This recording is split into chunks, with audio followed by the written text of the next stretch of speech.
Snart fra, Marianne. Og din buket.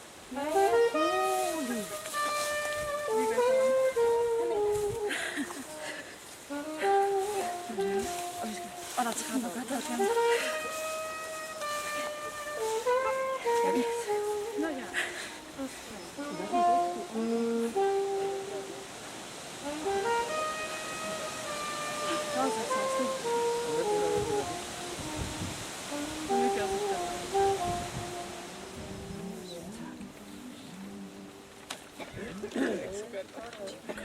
Så, kan vi ikke udsætte det længere? Lidt ind i lunke. Du fanger bordet. Now the table is catching this here.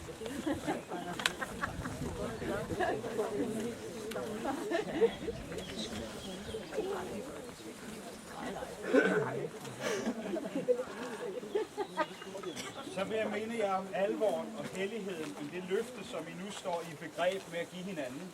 Now I want to remind you of the importance and holiness of commitments and we're going to share with each other.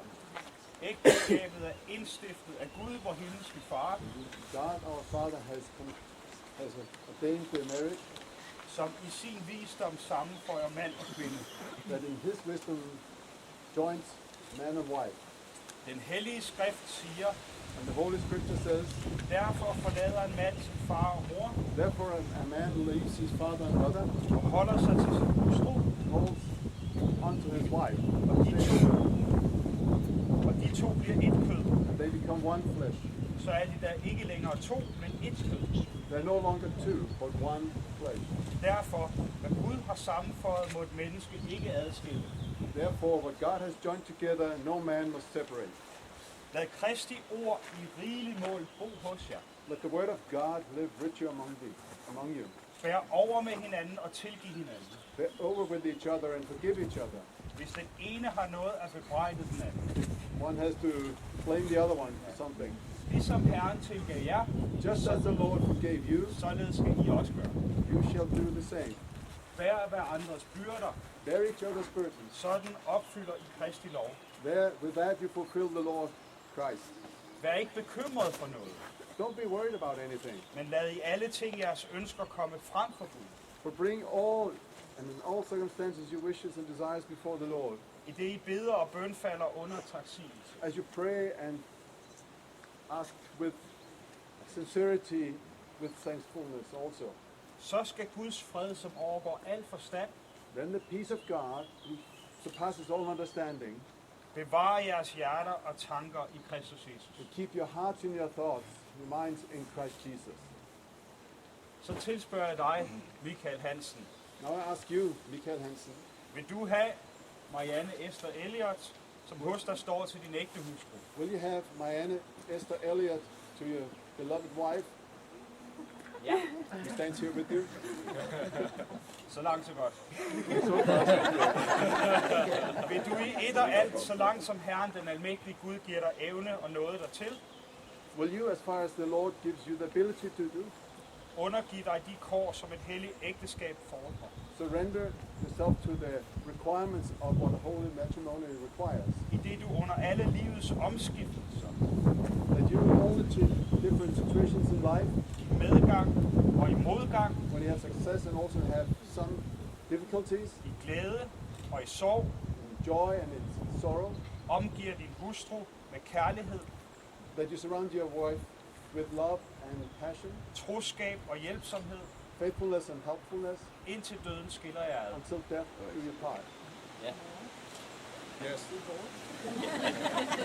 Så tilspørger jeg dig, Marianne Esther Elliot. Then I ask you, Marianne Esther Elliot, stand by your side as your husband. Nå, er du heldig. I et og alt, så langt som Herren, den almægtige Gud, i sin nåde giver dig evne til. Will you and small and big do all? Sorry, once more. I et og alt, så langt som Herren, den almægtige Gud, giver dig evne dertil. As far as the Lord gives you the ability to do it, Undergiv dig de kår, som et helligt ægteskab fordrer. surrender to the commitments that the holy matrimony requires. I det du under alle livets omskiftelser, with all the changes in life, I medgang og i modgang, when it's hard and when it's better i times, glæde og i sorg. in sorrow and in joy. Omgiver din ægtemand med kærlighed, Surround your husband with love, troskab og hjælpsomhed. faithfulness and helpfulness Indtil døden skiller jer ad. until death do you part. Og igen, selvfølgelig. Ja. Godt. Så giv hinanden hånd. Giv hinanden hånd. So give each other the hand. Commitment. Fordi I nu har lovet hinanden at vil leve sammen i et helligt ægteskab, Now that you've promised to each other that you live together in a holy matrimony, og nu åbenbart bekræftet dette for Gud og for os, and now in the open have committed you to that before God and before us, som er her til stede, those of us who are here, og givet hinanden hånd derpå, and given each other your hand in that, så forkynder jeg jer nu, rette ind Faderens, Søns og Helligåndens navn. in the name of the Father, Son, and Holy Spirit. Amen. Amen. Amen. Giv dem en hånd.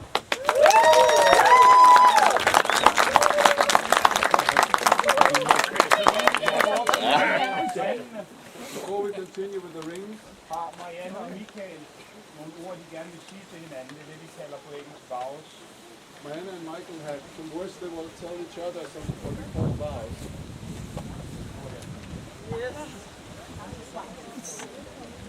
Vil du danse og oversætter? Jamen, som I alle ved, så elsker du kniv. As we all know, you love knives. Og som en kniv, så er den sammensat af mange forskellige ting. And a knife consists of many different parts. Der er metallet, om hvilken slags metal. There is metal and not some different types of metal. Og der er håndtaget, som kan være plastik og træ. Og, And så videre. the handle it can be plastic or whatever. Og til hver af de ting, så skal man vide dens historie samt med, hvad den er lavet af til at passe på det. And in order to use it, you need to know its history, what it's made of, in order to be able to use it. Og det jeg vil love dig som din kone, er at lære dig at kende dag for dag. Og det jeg vil love dig som din kone, det er at lære dig dag for dag. And what I want to promise you as a wife is to teach you every day, Learn about you every day. to learn about you.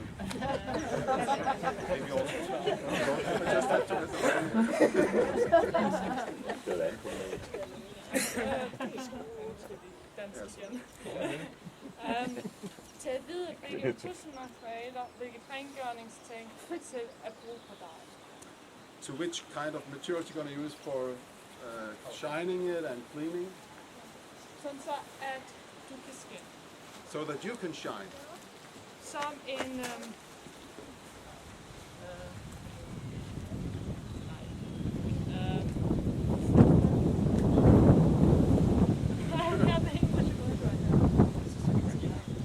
Altså snowboard.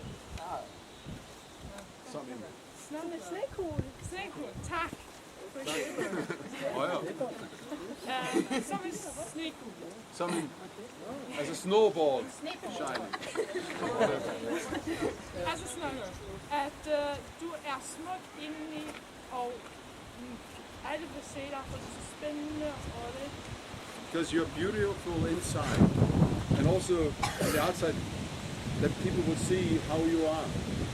Men hvis man ikke passer på, når det er så rent, If you're og not, så det er, så vil folk ikke se ind i det. so if you're not careful to make your glass clean, so that people will be able to see what's inside. Og derfor så går jeg vil prøve at holde det glas rent, så folk kan se, hvad der skinner ind i dig. So I will take the responsibility to help you to stay clean, so that people will see what's inside you, that you can shine. Oversætter jeg for dig. Thanks. What I want to promise you Hvad jeg vil love dig som din mand, is do whatever it takes jeg vil gøre hvad som helst, that our marriage is as perfect as it can be. For at vores ægteskab skal blive så perfekt som muligt, when you're human. som mennesker. To support your ideas, Jeg vil gerne bakke dig op i dine idéer, even the ones I think are crazy. selv når jeg nogle gange synes, de er lidt skøre. Unfortunately, I know I will fail sometimes, Desværre så ved jeg, at jeg nogle gange vil mislykkes, and I apologize in advance. og det vil jeg godt undskylde for på forhånd. And I will take all the verbal beatings I need. Og jeg skal nok tage de rettesættelser, som jeg har brug for. I'm not counting on that many. Jeg regner ikke med så mange.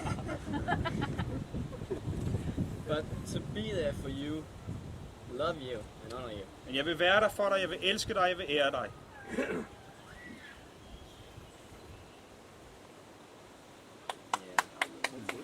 Yeah.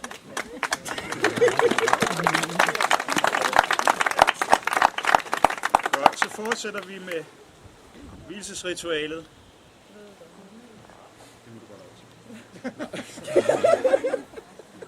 And now we continue with the official ritual. Besejl da med ringens tegn det løfte, I nu har givet hinanden. Then seal it with the sign of the ring that you've given each other.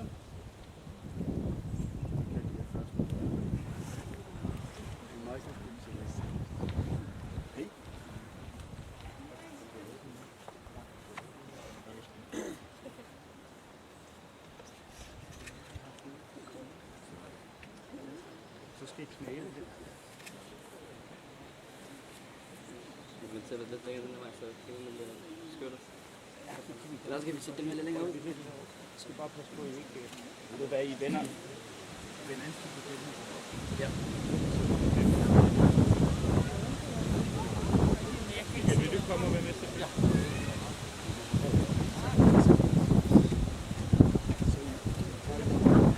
Nu beder Michael for hovedparret, og så slutter jeg af med at lyse velsignelsen over.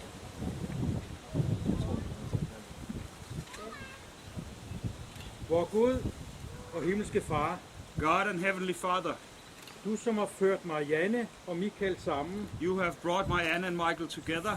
du har gjort det som et spørgsmål og som svar for hinanden. You have made them a question and an answer to each other. Vi beder dig. We ask of you, Vær deres nutid og deres fremtid. be their presence and their future. Vær lyset på deres vej, håb og glæde. Be their light, their hope, and the joy on their way. Lær dem opmærksomt at lytte til dit ord Teach them to listen to your word og bede til dig. and pray to you. Bevar dem fra uenighed, Keep them from disagreements, at de kærligt må lette livets byrder for hinanden. that they, with love, will carry the burdens of life for each other. Giv dem enhed i sind og tanke, Give them unity in mind and thought, at den ene vil, hvad den anden vil, so that the one knows what the other wants, at de begge vil, hvad du vil. and that they both want what you want. Velsign deres hjem med troskab. Bless their life with their home with faithfulness. Brug dem og deres evner til glæde for mange. Use them and their abilities as a blessing to many. Lær dem at tilgive hinanden, Teach them to forgive each other som du tilgiver dem begge to. as you forgive them both. Bliv hos dem i din nåde, Stay with them in your grace, og lad deres ægteskab lykkes, indtil døden skiller dem ad. and may their marriage be a success until death do them apart. Amen. Herren velsigne jer og bevare jer. Herren lad sit ansigt lyse over jer og være jer nådig. Herren løfte sit åsyn på jer og give jer fred. I Faderens, Søndens og Helligåndens navn. Amen. Og så mangler vi en ting. I har ikke kysset endnu. Hvad er det for noget? Op med sløret.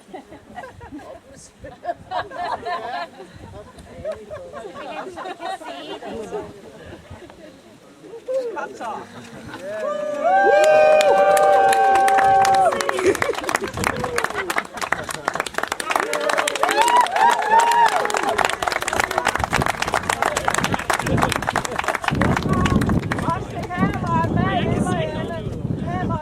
Så synger Esther en solo.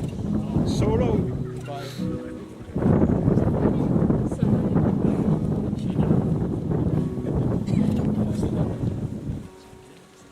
must be a God. I believe it's true. 'Cause I see His love when I look at you. And He must have a plan for this crazy life. 'Cause He brought you here, placed you by my side. And I've never been so sure of anything before, like I am in this moment here with you. Not for better or for worse, but so much more than only words. And I pray every day will be the proof that I mean what I say when I say I do. Yeah, I mean what I say when I say I do. His hands you hold, always hold you up. With the strength you have, just as strong in love. What tomorrow brings, only time will tell. I will stand by you in sickness and health. And I've never been so sure of anything. Men da du blev lidt ældre, But when you became older, så besluttede du dig simpelthen at forlade Bornholm. you decided to leave Bornholm. Det er der mange af os, der ikke sådan rigtig kunne forstå, men Maybe you doesn't understand, but hun ville til Kolding she wanted to go to Kolding, på international højskole. the international højskole. Og hun var hjemme og gæster os nogle gange også i mellemtiden der. She came back every now and then to visit while she was there. Og så spørger man jo høfligt til, hvordan går det? And then of course you ask, how is it going? Og det går rigtig godt. And she said, it goes very well. Ja, men sådan, ja, det er noget god undervisning. Yeah, it's good teaching. Hvad med fællesskabet og venner? How about relationship and friends? Jo, det går også Oh, rigtig that's godt. good too. Og jeg sådan undrede mig en lille smule, men så var det så, hvad Marianne sagde på et tidspunkt. I thought it was a bit strange, but then Myron at some point of time said, Du må vente og se, når jeg kommer hjem igen. you just have to wait and see when I come home again. Så da Marianne kom til Bornholm, So when Marianne came to Bornholm, så tog hun en bonus med. she brought a bonus, Og det var Michael. and that was Michael. Og jeg kan jo godt lide navnet Michael også. Så det borger jo for kvalitet, Marianne. It says something about quality. Men Marianne, du er også kreativ. But you're also creative. Og det har også vist det her, for du har skabt rammerne, og I har gået detaljerne igennem på det her bryllup her. This whole wedding shows that. Du elsker naturen. You love nature. Du elsker at bage. You love to bake. Og det er sgu meget forundret, hvis ikke vi skal smage noget af bageværket i løbet af de her mange timer, vi skal være sammen. I would be surprised if we don't get a chance to taste some of it today. Fordi du elsker det. Du elsker at sætte ting sammen. Because you love to put things together. Og det samme også med at tegne. Same with drawing. Du elsker det og slapper af ved det, som du selv har sagt. You love it and you relax when you're drawing. Og muligvis er der lidt af din fars åre, som er gået igennem der. Maybe some of the things that comes from your father's side. Men størst af alt, det er, at du står her som en smuk kvinde i dag. Most importantly, you stand here today as a beautiful woman Og som brud and as a bride. og dybt forelsket, har jeg også sagt, det har du i hvert fald fortalt mig. And very much in love, at least that's what you say. Og vi har jo været fast besluttet på, at skulle giftes lige så snart, at Michael han tog sig sammen og friede til dig. We've both been very determined to get married as soon as Michael got around to ask the question. Michael, til dig, jeg har ikke kendt dig så længe, Michael, I haven't known you for so long, men jeg ved, at du drog ud fra Kolding, but I know that you left Kolding. og det er jo ikke fordi, du har været så meget flyttet rundt uden for Kolding. Det har været dit hjemsted. Actually, you've never before moved around. You've been in Kolding all your life. Men en ting, som virkelig har gået meget dybt i hjertet, One thing that has touched my heart når jeg mødte dig første when I gang, met you the first time det er den her, at du kan forbavses over de små ting, is that you're able to be surprised about the little things og selvfølgelig også de store ting. and the big things. Og du elsker simpelthen naturen. And you also is a lover of nature. Det er jo sådan, at du har jo selv taget ud for at hike for dig selv og blive ude i skoven. You've actually went out to just hike around Just by yourself in the woods? For at få lidt fred. Maybe. Jamen, det er det, du har sagt engang. At least that's what we said. Men Michael, du elsker at snitte i træ. You also love to carve in wood. Altså, du overgår mig i det at have knive. You have more knives than I have. Både i størrelse og i, jeg ved ikke, i form og det hele. Bigger and beautiful. Og det samme er det jo med hans hat. Der er jo et kendetegn. Michael uden hat, der føler han sig jo nøgen. There's a signature about Michael, and that's his hat. Without the hat, he feels naked. Og det er ikke hatte, men det er hatten. It's not hats, it's the hat. Ja. Men ligegyldigt hvor jeg faktisk har mødt dig, har du kunnet sætte dig ned og så begynde at snitte i træ. Anywhere I've seen you, you have been able to sit down and start carving wood with your knife. Og det var især i begyndelsen, jeg tænkte. In the beginning, I thought about this. Så tænkte jeg ved hvad, altså, jeg må tale med din far på et tidspunkt. I have to talk to your father at some point. Fordi her på Bornholm kan vi godt lide den her serie med Emil fra Lønneberg. Because here at Bornholm, the show Emil fra Lønneberg is very popular. Og hver gang er Emils far blev vred på Emil, Every time Emil's dad was angry with Emil, han blev sendt ud i snikkerboden. he went to the shack Og der sad han og snittede figurer. and he carved wood figures. Og jeg tænkte, det var da sjovt. Jeg ved, at Michaels far også nogle gange har tænkt det her. Michael, ud i And I snikkeriet. was just wondering, maybe the same thing happened with Michael and his. Men jeg ved, at du elsker at få lov til at forme og danne med de her But knive. I know that you love to create with your knives. Og du har også selv fortalt nu her, at når I nu forlader øen som ægtepar, så skal du i gang som møbelsnikker. And you told me that when you guys leave this island as a married couple, you're starting education as an apprentice to work with wood, a carpenter. Og ved du hvad, det glæder mig til at se, hvad du får lov til at forme og sætte sammen. I'm looking forward to see what you get to make. Jeg har også hørt fra jer begge to nu her, og det, jeg bryder mig jo ikke om at sige farvel til mennesker. I generally don't like to say goodbye to people, Så vi ser selvfølgelig på gensyn. so we say Men I har see you valgt, later. at I vil flytte til omkring ved Vejle, You've chosen to move to Vejle. og det bliver også fantastisk. It's going to be great. Men jeg vil også gerne give et ord med fra Bibelen til jer, Also, I'll give you a word from the Bible som ægtepar, as a couple, og jeg tror også, at resten af forsamlingen godt kan tåle at høre det. and I think the rest of you also you can stand listening to this. Ellers så kan I komme og tale med mig bagefter. Otherwise, come and talk to me later. Jeg har valgt igen nogle stærke ord for højsangen, I've chosen some strong words from the book Song of Solomon. og det er kapitel 8, og It's så, chapter 8, og så er det 2 vers. 6 verses 6 and 7.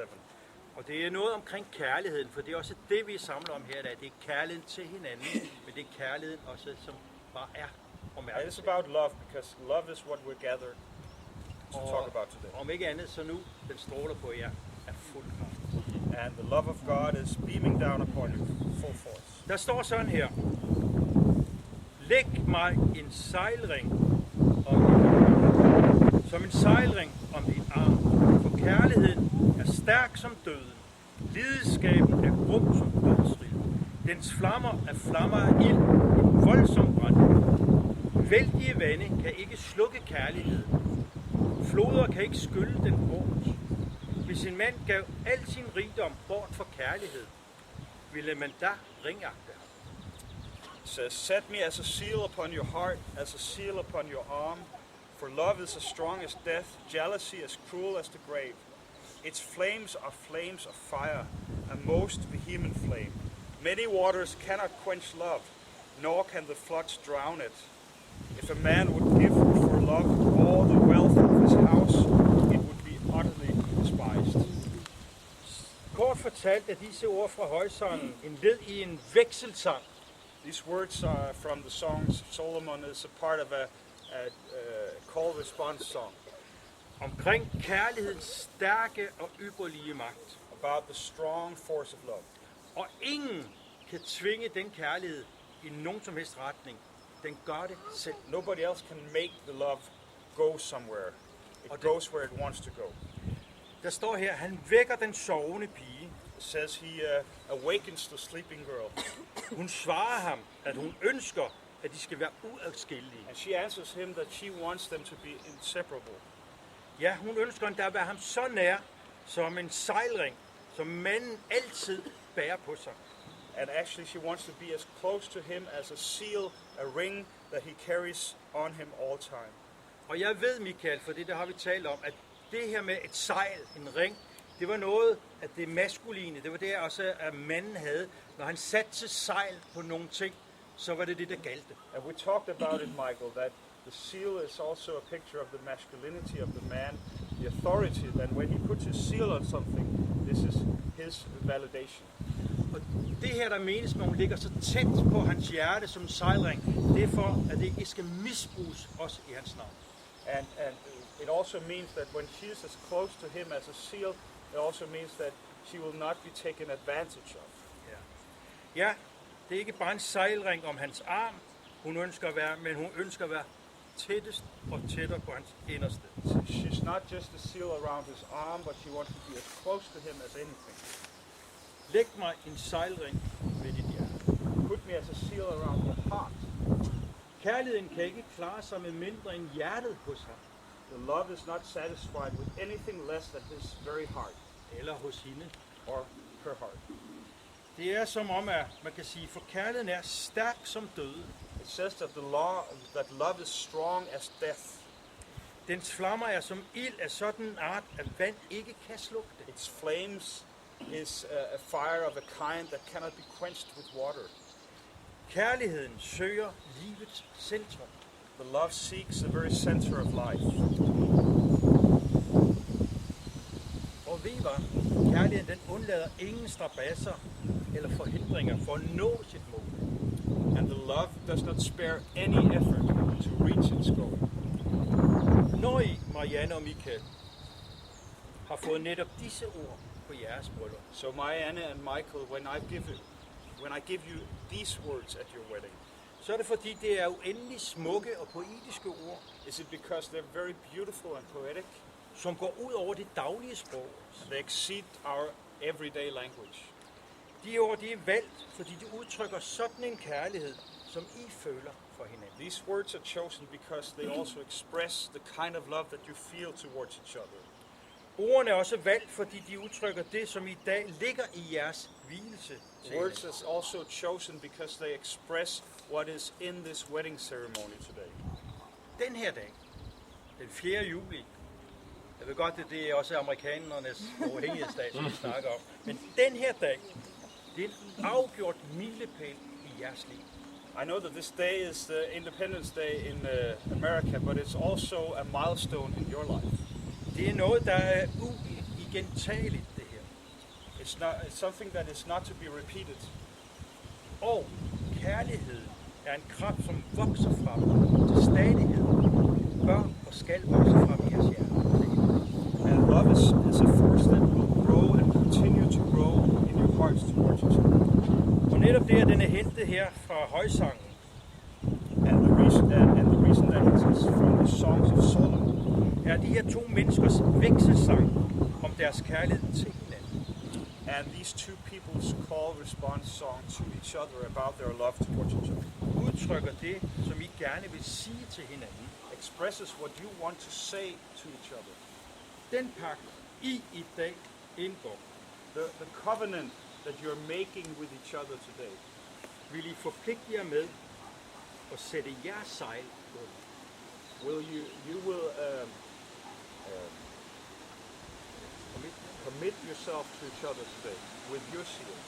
I ønsker at være hinandens hjerte You want to be each other's heart og gøre det rigtig nær og intenst og tage del i hinandens følelser. and take part in each other's pulse. Be as close as towards each other as you can be. Det her bibel This word from the Bible udtrykker også det selve ægteskabets idé. also expresses the very idea of marriage, Nemlig ægteskabets inderste gudgivende virkelighed. the inner God-given reality of marriage. Både det, at det er en gave, men også en opgave. Both that it is a gift, but it's also a task. Den inderste samhørighed mellem to, mand og innermost relationship between two people, man and woman. Dette at blive et uden grænser, både i sjæl og legeme, som både er kærlighedens længsel og ytringsmål. Become one without borders in soul and body is the way that love can express itself. I mødtes to mennesker forskellige steder fra. You met each other, two people from different places, Og også med forskellige opdragelser, with different upbringing, vaner, tankemønstre different habits, different patterns of thought, og traditioner. and traditions. Og nu skal I lære jeres egne traditioner. So now you're going to build your own traditions. Det er en god gang til. I mødtes et jeg og et du, You met each other, an I and a you, og I blev til et vi, and becomes a we, et kød. one flesh. Som der står i Efeserbrevet 5 og vers 31. As it is expressed in the Bible in the book of Ephesians, verse 5, chapter 5. At dette kan ske er et Guds skabelsesunder. And that this is happening is actually a wonder of creation from God. Det er simpelthen ægteskabets livsytring. Det er en gave, og det er en opgave. Marriage is a gift and it is a task. Gaven, det er, at I to har mødt hinanden og oplevet en kærlighed, som giver jer så meget. The gift is that you two have met each other and you have experienced a love that is so important and gives you so much. At I nu vil forpligte jer på den her dag og tage vare på hinanden og være en sejlring ved hinandens hjerte. And the result is that you want to commit to each other today and be a seal upon each other's heart, Hvilket I også vil give hinanden hvilesesring på. which the wedding rings will be a symbol. Opgave Task er at øve jer i at være tæt på hinanden i respekt, is to train to be close to each other with respect for each other, nænsomhed, gentleness, fortrolighed, confidentiality, forståelse, understanding, tilgivelse forgiveness, og komme hinanden i forkøbet med at vise hensyn. and be eager to show consideration to each other. Alt dette, som i hvilesesritualet kaldes at elske og ære hinanden. All that is in the wedding ritual is called to love and honor each other. Ganske enkelt, I skal være gode med hinanden. Put quite simple, be good to each other. For når i ægteskabet åbner jeg op for hinanden, Because when you open up towards each other in marriage, så vil I også være sårbare over for ubetænksomme ord, you will at the same time be vulnerable towards words of inconsiderate, tvang og for ironi. force and irony. Derfor lad være med at udlevere med dine ord din ægtefælle til nogen udenfor. So don't make fun of your spouse to other people. Men den her sejlring, når den er lukket, så er der sat en grænse for, The ring, the seal, when it's closed, there's a border. hvor meget du deler ud med andre af det, som du deler med din ægtefælle. There's a limit on how much you share with others and what you share with your spouse. Bibelordet handler om jeres forhold til hinanden, The word from the Bible is about your relationship to each other, men også i forhold til opad til Jesus. but also your relationship upwards towards Christ. Og også et forhold udadtil til alle de her skønne mennesker og videre. And your relationship towards other people like these great people here. Jeg har jo hørt fra jer begge to, at det I ønsker fortsat at tjene og arbejde med i det fællesskab, I kommer frem til, den kirke, I kommer frem I heard from you both that you want to continue to serve and be a part of the church where you come. til. Og det er både at tjene Jesus, men også de mennesker, som han gerne ser, der bliver hjulpet. And serving Jesus and serving people that he has a heart for. Og det glæder os også som en del af menighedens ledelse. And that's also something that we're happy to hear you say. Ægteskabet, det er et af Guds under, Marriage is one of the wonders of God, sådan som kærligheden også er det. as love is it. Vi glæder os i dag at få lov til at feste for jer to. We are happy today to be able to celebrate with you two Her i Guds frie natur. here in God's nature. Og måtte det med Guds ord, og vi vil gøre det med Guds ord, vi vil gøre det med bønnelse. And we'll do it with the Word of God. We'll do it with prayer. We'll do it with singing. Jeg tror, at jeres bibelord det er et spejl af Guds velsignelse til jer fremover. I think that this word from the Bible that I read is a reflection of the blessing that God has for your lives in the future. Kærlighed til hinanden og kærlighed til den næste. Love to each other and love to your neighbor. For dette at leve hinandens hjerte nær i ægteskabet, To live close to each other's heart in marriage. det er en del af Guds velsignelse til alle ægteskaber. It's a part of God's blessing for all marriages. Dertil må vi så bede ham velsigne jer to personligt. And but not just the general truth, but also we want to pray God to bless you personally. For jeres fremtid sammen Bless your future together, og til at leve i menighedens kærlighedsfællesskab sammen med Jesus Kristus. and bless you to be a part of the fellowship of the church and the fellowship of Jesus Christ. Og husk, selvom den her festdag, And remember that even though this is a day of celebration, så er Jesus vores brudgom, og vi skal også være hans brud den dag. Jesus is the real, and we are going to be his bride. Så det er jo fantastisk at være herude, som vi er i dag. It is wonderful to be here with you today. Og jeg vil bare ønske jer Guds rige velsignelse, og vi skal bede sammen om et lille øjeblik. And I want to wish you the blessings of God, and we're going to pray together in a little while. Amen. Okay, nu skal vi synge. Now we're going to sing.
Så går vi videre til de sange og de andre ting, der er på programmet. Let's pray together before we have some songs together.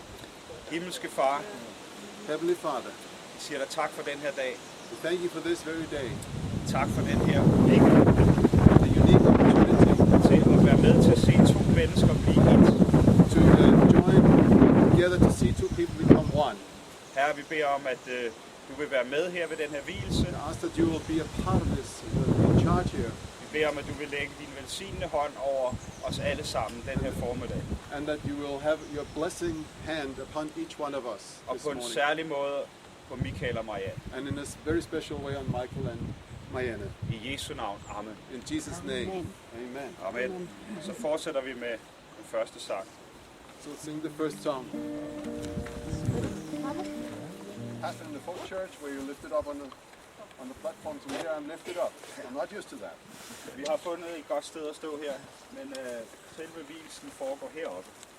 This is a good place to stand, but the wedding ceremony itself will be over there to my right. Og Michael Grønbæk Dam, som også er her, vil holde talen lidt senere i programmet. And Michael Grønbæk Dam, he will hold the speech a little later. Og I har alle sammen fået et program, tror jeg, så I kan følge med. So you all received a program so you can stay on. Stay on path. Og efter hvilelsen, så er I inviteret til reception nede ved Ekkodalshuset. Længere nede der. I kan se, hvor det er, når I kommer derned. And after the ceremony, you're invited for the reception at Ekkodal, the central house down there. Marianne, Michael, særlig velkommen til jer. Michael and Marianne, a special welcome for you. Det er jo jer, det handler om. It's all about you. Er I nervøse? Are you nervous? Ja. Wrestling is my charm, like a big I will lead this way till death do us